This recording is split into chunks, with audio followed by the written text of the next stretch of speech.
In this video, you will see how to add a watermark in PowerPoint like this. So when you go to the slide and insert a new slide, the draft watermark appears on all the slides. However, note that there is no by default option to insert the watermark just like Microsoft Word. So there is one trick. What you can do is click on the View tab and then click on Slide Master and then click on the fourth slide. Now go to the Insert tab and select the option Text Box. Draw a text box and type what you want inside the text box. After typing, select the text, go to the Home tab and format the text as per your need and make it bold. And from here, you can select the color for the text.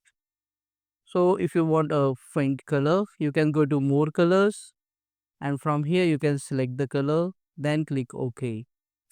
You can click on this rotation handler and you can rotate the text, and if you want to make it bigger you can also make it bigger.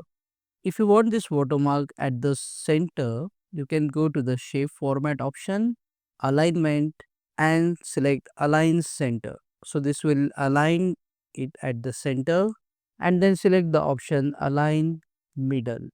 As you can see, now the watermark appears on all the slides.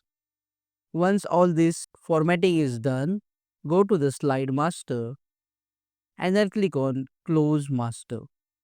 Now you will come to your regular slide mode.